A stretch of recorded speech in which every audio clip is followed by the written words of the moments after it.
में जॉब करते हैं बाहर देश में, और कुछ टाइम के लिए छुट्टी पर इधर आए थे। बेटा हमारा कलीसिया का अच्छा एक बच्चा, और पीजीआई में रहते हैं, तो मम्मी पापा बहन उनके साथ। तो परसों जो हमारा जो बाइबल छपता है ना, नया नियम जो गिडियन मिनिस्ट्री का है, वो नया नियम का सेवकाई करने वाले 2 पास्टर लोग इधर आए थे। उस टाइम प्रिय बेटा को चुन लिया उन्होंने हमारे कलीसिया के तरफ से। वो आगे आकर उसने एक मेंबरशिप लिया है। तो हमारे कलीसिया के लिए फायदा ये है कि जब वो हमको बाइबल चाहिए होगा नया नियम सेवकाई के लिए, किसी के पास नया नियम है इस टाइम इधर उधर रखा हुआ, दे दीजिए। ब्लू कलर का नया नियम होगा, नहीं है, अच्छा उधर ही रखा था, ठीक है कोई बात नहीं। नया नियम जो नीला वाला बुक है ना बाइबल का, वो अगर हम सेवकाई के लिए एक दूसरे को देने के लिए जाते हैं, परिवार में या आसपास के लोगों के लिए, या सेवकाई के लिए गांव-गांव में लोगों के बीच में जब हम देने के लिए जाते हैं, तो ऐसा वाला बॉक्स वो उनको साल में फ्री मिलेगा। तो वो हमारा कलीसिया के लिए होगा, वो कलीसिया के लिए भी और सेवक लोगों के लिए, जो भी सेवकाई करने वाले सेवक हैं, तो उनसे कांटेक्ट करेंगे तो वो इसको आप लोग तक पहुंचा देंगे। तो इसके लिए मैं परमेश्वर को धन्यवाद करती हूँ गिडियन मिनिस्ट्री के लिए। गिडियन मिनिस्ट्री में नित्यम बेटा को चुनकर प्रभु ने आशीष किया है, तो हमारे बीच में आकर आज का वचन बांटेंगे। प्रभु को धन्यवाद करते हैं।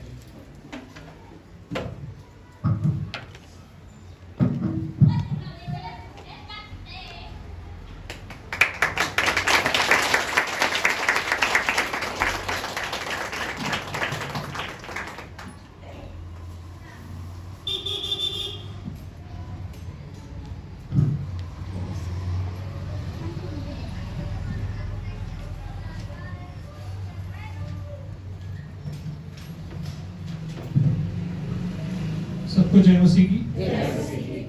आप सारे खुश हैं? सारे बहुत अच्छे लग रहे हैं, प्रभु का धन्यवाद। तो सबसे पहले शुरू करने से पहले मैं एक गवाही देना चाहूँगा। परसों की बात है, जब गिडियन मिनिस्ट्री से मैं जुड़ा, तो सुबह से मैं बहुत परेशान था। तो बहुत से विचार मेरे मन में चल रहे थे, बुरे ख्याल आ रहे थे। तो हम हर रोज़ यहाँ चर्च में प्रार्थना करने के लिए 10 बजे मिलते हैं। तो मैं बहुत परेशान था, मैं नहीं आ पा रहा था। पर फिर परमेश्वर ने मेरे मन में डाला कि जा और प्रार्थना कर। मैंने कॉल की कि मैं आऊँ, तो मैं 1 बजे यहाँ पे आया। तो उसमें भी परमेश्वर की योजना ही मैं समझता हूँ, क्योंकि मेरा कोई प्लान नहीं था आने का, लेकिन परमेश्वर मुझे यहाँ पे लेके आया। उसी दिन मुझे पता लगा कि मुझे परमेश्वर ने चुना कि मैं आज के दिन आप सभी लोगों के साथ वचन का प्रचार करूं। जो परमेश्वर ने मुझे बीते दिनों चीज़ें सिखाई, मैं चाहता हूं कि आप भी वो सारी चीज़ें सीखें। और आज का जो विषय है वो प्रार्थना ही रहेगा। हम हर रोज़ प्रार्थना करते हैं, तो सबसे पहले आइए हम दुआ करते हैं कि परमेश्वर हमारे मनों को तैयार करे। हम अपने सरों को झुकाएंगे। Hallelujah, hallelujah, hallelujah. महान जीवित परमेश्वर, आपका धन्यवाद करता हूँ प्रभु जी। इस समय के लिए धन्यवाद करता हूँ प्रभु, आपने हम सबको चुना है परमेश्वर, एक साथ इकट्ठा किया परमेश्वर चर्च में। आपका धन्यवाद करता हूँ प्रभु। जब परमेश्वर आज का वचन बोया जाता है परमेश्वर, तो सभी के जीवन में परमेश्वर आप भरपूरी से कार्य कीजिएगा परमेश्वर पिता। प्रभु सारे दुख तकलीफों को परमेश्वर आप दूर कीजिएगा परमेश्वर। आज जो कुछ सीखे परमेश्वर, वो हमारे जीवन में काम आए परमेश्वर। मैं प्रार्थना करता हूँ प्रभु। और प्रभु जी मैं ये भी प्रार्थना करता हूँ, जितने भी लोग प्रभु जी आए हैं परमेश्वर, बहुत सी आशाओं के साथ, चिंताओं के साथ, दुख दर्द के साथ आए हैं परमेश्वर, तो आप उन सभी चिंताओं को, दुख दर्दों को यीशु मसीह के नाम से दूर कीजिएगा परमेश्वर। मेरे मुंह के वचनों को आप छुइएगा परमेश्वर। जो कुछ मैं बोलता हूँ परमेश्वर, आपकी ओर से आने वाला हो सके परमेश्वर। हृदयों को तैयार कर परमेश्वर, ताकि तेरा वचन अच्छे से हम सभी लोग ग्रहण करने वाले हो सके। यीशु मसीह के नाम से मांगते हैं। तो सबसे पहले जो मैं एग्जांपल आपको देना चाहता हूँ एक पेंसिल की। ये मैंने बहुत टाइम पहले ये एग्जांपल सीखा था। तो इसमें से हम 3 चीजें सीख सकते हैं इस पेंसिल से। सबसे पहली चीज, पेंसिल को जब हम छीलते नहीं है तो वो किसी काम की नहीं होती। उसी तरह जब हम हमारा भी शरीर छीला नहीं जाता, हमारे भी विपत्तियां नहीं आती, कष्ट नहीं आते, तो हम आगे नहीं बढ़ पाते। प्लस दूसरा पॉइंट, जो कुछ भी हम लिखते हैं, चाहे हम उसे मिटा भी दें, नीचे उसके निशान रह जाता है। तो जो कुछ भी हम कहें, जो कुछ भी हम सुने, या जो कुछ भी हम किसी से बातचीत करें, तो बहुत ही समझदारी के साथ और वचन के अनुसार। और सबसे जरूरी चीज जो एक पेंसिल में है वो है उसका लेड, जो उसके अंदर होता है, सिक्का भी जिसे कह सकते हैं। वो बहुत सबसे इंपॉर्टेंट चीज वही पेंसिल की है। उसके बगैर पेंसिल का कोई काम नहीं, क्योंकि हम लिख नहीं पाएंगे। तो वही चीज है कि हमारा पहरावा या हमारा कैसा हम हेयर स्टाइल बनाते हैं या कैसा हम अपने आप को पोर्ट्रे करते हैं, वो मैटर नहीं करता। सबसे जरूरी चीज है कि हम अंदर से कैसे हैं। क्या हम परमेश्वर के साथ जुड़े हैं? क्या हम परमेश्वर के साथ बने रहते हैं? क्या हम प्रार्थना में लगे रहते हैं? तो अब प्रार्थना क्या है, जो परमेश्वर ने मुझे आज सिखाया, जो सिखाता जा रहा है, वो है prayer is a loving conversation with God. प्रेम भरी बातचीत परमेश्वर के साथ। तो प्रेयर अगर हम देखते हैं तो वो हमारी आत्मिक जरूरत है। हम प्रार्थना क्यों करते हैं? ताकि हमारी आत्मिक जरूरत पूरी हो सके। और प्रार्थना हमें गाइड करती है, डायरेक्ट करती है, कैसे आगे हमें चलना है, कैसे हमें आगे बढ़ना है, वो हमें चीजें, और हमें प्रार्थना एक शांति देती है। अगर हम फिलिपियों 4 अध्याय उसकी 6 से 8 तक पढ़ देंगे तो हमें थोड़ा ज्यादा क्लैरिटी यहाँ पे मिल जाएगी। 4 अध्याय 6 से 8। किसी भी बात की चिंता मत करो, परंतु हर एक बात में तुम्हारे निवेदन, प्रार्थना और विनती के द्वारा धन्यवाद के साथ परमेश्वर के सम्मुख उपस्थित किए जाएं।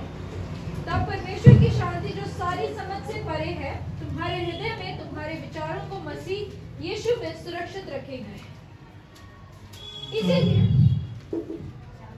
इसीलिए हे भाइयों, जो बातें सत्य है और जो बातें आधारणीय है और जो बातें उचित है और जो बातें पवित्र है और जो बातें सुहावनी है और जो बातें मनभावनी है, अर्थात जो भी सद्गुण और प्रशंसा की बातें हैं, उन पर ध्यान लगाया करो। जो बातें तुमने मुझसे सीखी और ग्रहण की और सुनी और मुझ में देखी, उन्हीं का पालन किया करो।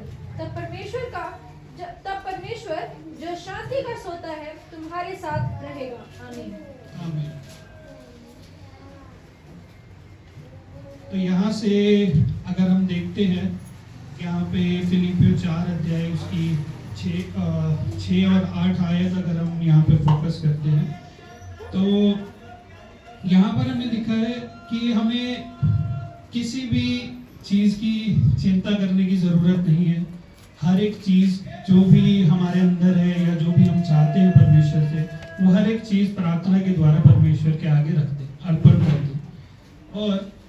और जैसे हमने मत्ती की इंजील में 6 अध्याय में पढ़ा कि हमारी प्रार्थना दिखावे वाली प्रार्थना नहीं होनी चाहिए, कि हम किस तरह प्रार्थना करते हैं, इमोशनल होते हैं या कैसे प्रार्थना करते हैं, वो हमारी दिखावटी प्रार्थना नहीं होनी चाहिए। प्रार्थना हमारे मन के अंदर से आनी चाहिए, मन की गहराई से आनी चाहिए, और हमें बुद्धि का सहारा भी लेना है, क्योंकि लिखा है अन्य जातियों की तरह बकबक ना करें, जो हमने मत्ती की इंजील में पढ़ा अभी।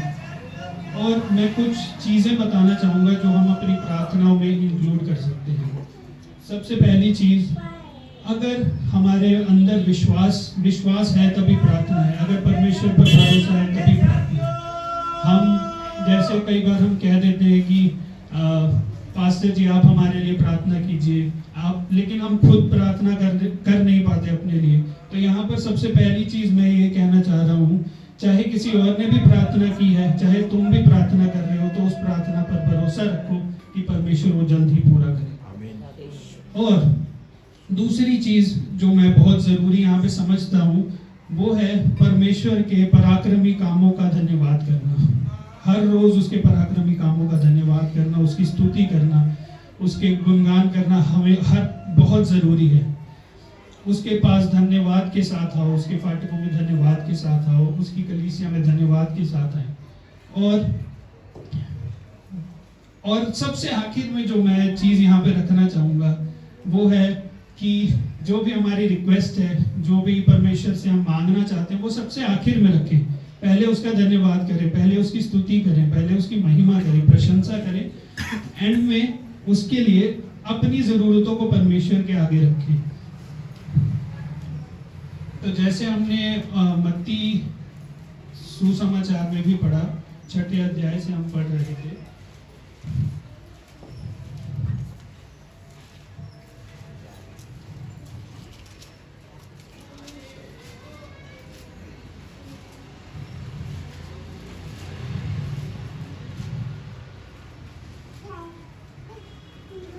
नौवीं आयत में लिखा है, अतः तुम इस रीति से प्रार्थना किया करो, हे मेरे पिता तू जो स्वर्ग में है, तेरा नाम पवित्र माना जाए। तो यहाँ पर हम प्रार्थना उससे कर रहे हैं जिससे हम प्रेम करते हैं।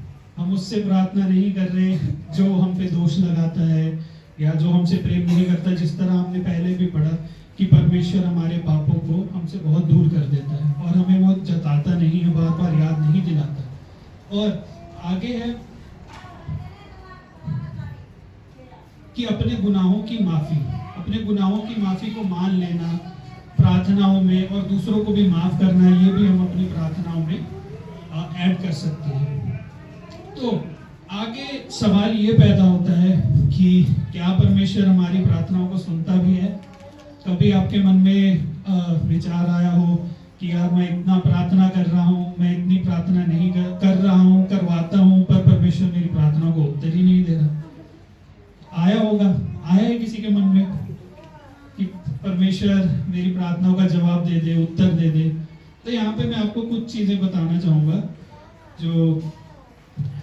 जो याकूब की पत्री में है। याकूब 5 उसकी 16 आयत में है। इसीलिए तुम उपवास में एक दूसरे के सामने अपने अपने पापों को मान लो और एक दूसरे के लिए प्रार्थना करो जिससे चंगे हो जाओ। धर्मी जन की प्रार्थना के प्रभाव से बहुत कुछ हो सकता है। तो यहाँ पे सबको स्पष्ट है कि एक दूसरे के लिए प्रार्थना करो जिससे तुम सब लोग चंगे हो जाओ। और यहाँ पर आगे भी हम देखते हैं कि धर्मी जन की प्रार्थना से बहुत कुछ संभव है। आमीन। और इसके बाद भी यीशु मसीह ने भी अपने चेलों को सिखाया कि प्रार्थना किस तरह करें। अगर हम यूहन्ना 15 अध्याय उसकी 7 आयत में देखते हैं तो वहां पर हमें पता लग जाएगा।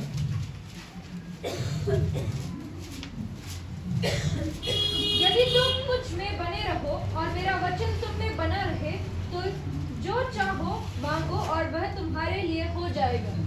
आमीन। यहाँ पर कुछ हमें समझाने की जरूरत नहीं है क्योंकि सब कुछ स्पष्ट है कि जो कुछ तुम मांगो वो तुम्हें मिल जाएगा। और यहाँ पर अब मैं कुछ आपको वो प्रूफ दूंगा कि परमेश्वर ने प्रार्थनाओं को सुना है।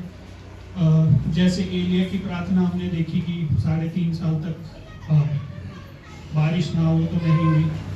और हिजकिय्याह राजा की प्रार्थना को जब हम देखते हैं तो वहाँ पर भी परमेश्वर ने उसकी प्रार्थनाओं को सुना। और परमेश्वर ने अपने चेलों की प्रार्थनाओं को भी सुना। जब हम आगे एक्ट्स में पढ़ते हैं, प्रेरितों को कार्यों में पढ़ते हैं, तो यहाँ से हमें पता लगता है कि परमेश्वर हमारी प्रार्थनाओं को सुनता है। वो चाहे उसका आंसर वो हाँ में है, चाहे ना में है, चाहे वो इंतजार में है, तो हम परमेश्वर पर भरोसा रखें कि हमारी प्रार्थनाएं सुनी जा रही हैं और विश्वास रखें कि वो जल्द ही पूरी होने वाली है। तो यहाँ पर अब मैं बताना चाहूँगा कि वो कौन से ऐसे कारण हैं कि परमेश्वर हमारी प्रार्थनाओं को नहीं सुन रहा, या परमेश्वर कह रहा है कि इंतज़ार कर, या हमें हाँ हम चाहते हैं कि हमारी इच्छा तो पूरी हो जाए लेकिन परमेश्वर की इच्छा पूरी ना हो। हम चाहते हैं कि हम आगे बढ़ते जाएं और परमेश्वर हमारे पीछे पीछे चले, पर ऐसा नहीं है। परमेश्वर कहता है पहले मेरे धर्म और राज्य की खोज कर, फिर ही तुझे सारी चीजें मैं दे दूंगा। जो तेरी समझ से भी परे है वो सारी चीजें मैं तुझे दे दूंगा। तो सबसे पहली चीज जो यहाँ पर है, विश्वास। हमारा विश्वास का ना होना। हम प्रार्थना करते हैं, बहुत वक्त बीत जाता है, सालों बीत जाते हैं, हम प्रार्थना करते रहते हैं, महीनों बीत जाते हैं, हम रोते हैं, परमेश्वर के आगे गिड़गिड़ाते हैं, लेकिन हमें कोई जवाब नहीं आता। मेरा ये मानना है कि परमेश्वर से अगर प्रार्थना कर दी तो उसके हाथ में ही सब कुछ दे दें। अपनी सारी चिंताओं को परमेश्वर के हाथ में दे दें। तो यहाँ पर याकूब की पत्री जब पहले अध्याय में 6 से 6 और 7वीं आयत हम पढ़ते हैं तो हमें यहाँ पर ज़्यादा गहराई से चीज़ें पता लग जाएंगी। पर विश्वास से मांगे और कुछ संदेह न करे, क्योंकि संदेह करने वाला समुद्र की लहर के समान है जो हवा से बहती और उछलती है। ऐसा मनुष्य यह न समझे कि मुझे प्रभु से कुछ मिलेगा। आमीन। तो यहाँ पे देख लिया, जिसको परमेश्वर से भरोसा नहीं है वो लहरों के समान है, और वो परमेश्वर से इच्छा ना करे कि परमेश्वर उसे कुछ देगा। तो सबसे जरूरी चीज है परमेश्वर पर विश्वास रखना। और पहला यूहन्ना 5, 13 और 14 आयत भी पढ़ देंगे अगर आप। तो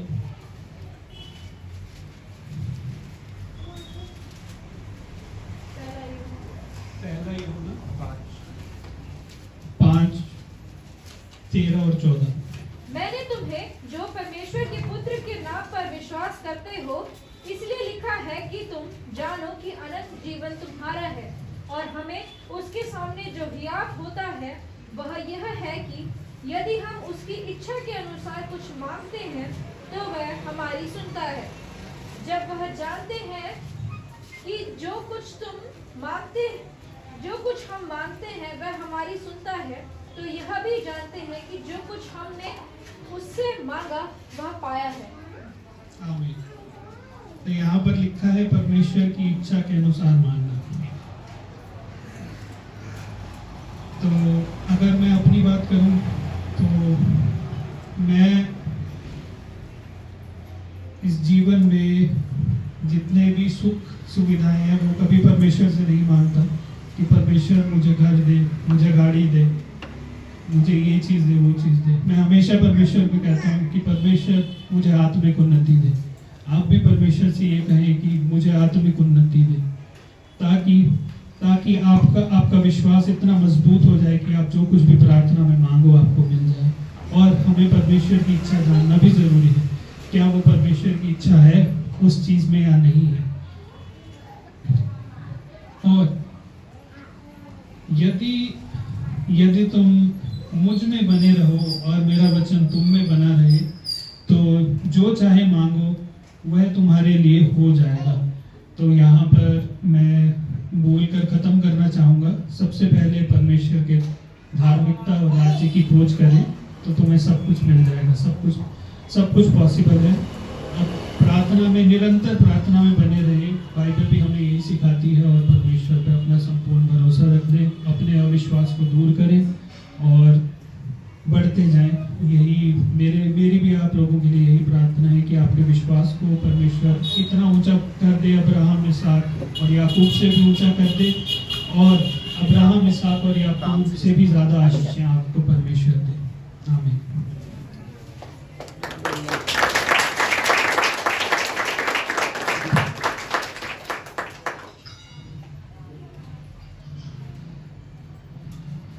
परमेश्वर को धन्यवाद अच्छे वचनों के लिए।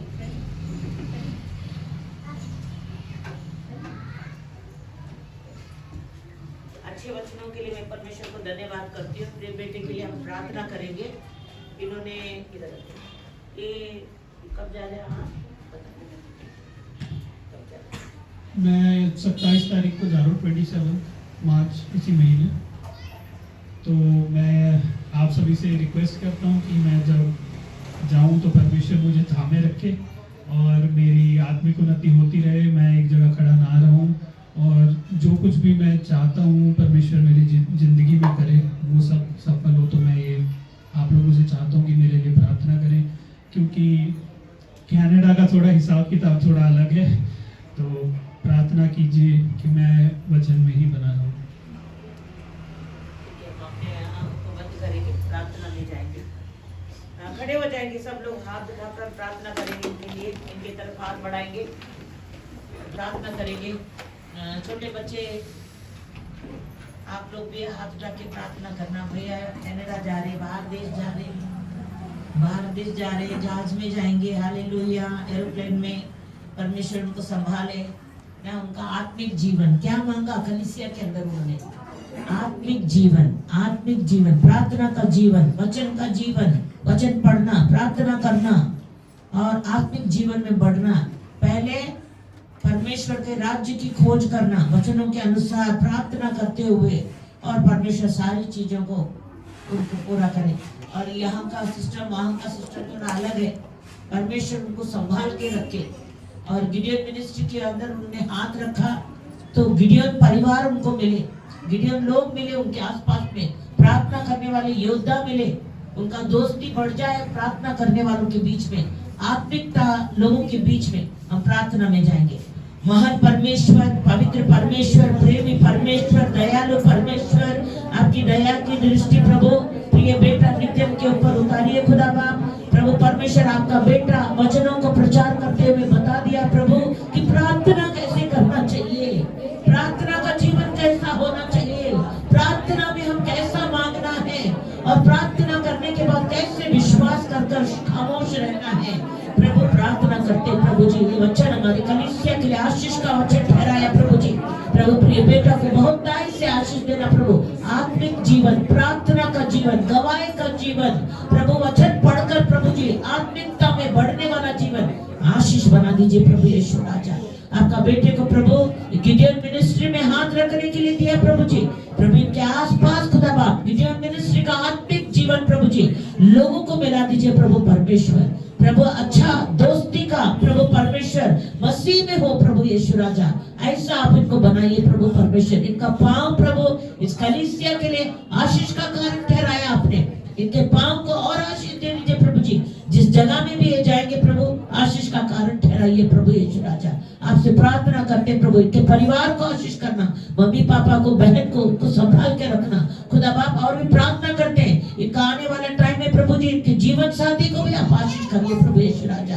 धन्यवाद करते हैं खुदा बाप, इस कलीसिया के लिए इन्होंने अच्छा शब्दों के साथ वचन दिया प्रभु, इनको प्रभु इसका प्रतिफल दे दीजिए प्रभु यीशु राजा। धन्यवाद करते हैं, सारी आदर महिमा आपको देते हैं। प्रार्थना यीशु मसीह के नाम से मांगते हैं।